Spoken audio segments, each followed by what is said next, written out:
Good morning বন্ধুরা, আমি একটু আগে একটা ব্লগ দিয়েছি। মিনিবুলাকে চলে এলাম। আমাদের পুকুরের এটা মাছ, কাতলা মাছ। আজকে একটা বড় অনুষ্ঠান বাড়ি আছে, জন্মদিন বাড়ি। সেই পারপাসে আমি ভিডিওটা করছি, কারণ এখানে তোপসে মাছের চপ হবে, এখানে চিকেনের সাথে যে কাতলা মাছ দেওয়া হবে সেটাই আমি দেখাচ্ছি। ভালো লাগলে ছোট করে লাইক আর কমেন্ট করে দেবেন আর সাবস্ক্রাইব করে দেবেন।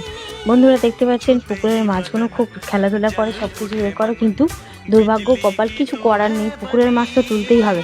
আমার ভাইপো মাছটাকে চাগাতেই পারছে না। দেখুন বন্ধুরা, এই দেখুন, চাগাতেই পারছে না। এত বড় মাছটা ভিডিওতে কিন্তু ছোট লাগছে, কিন্তু অনেকটা বড়।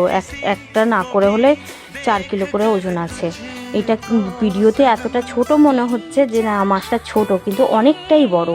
ভালো লাগলে লাইক করে দেবেন আর সাবস্ক্রাইব করে দেবেন। তো একটা কথাই আমি বন্ধুরা বলবো যে পুকুরের মাছ ধরাটাই মজাটাই আলাদা। সকালবেলা পুকুরে জাল দিয়েছে আমাদের বাড়িতে, দেখতেই পাচ্ছি।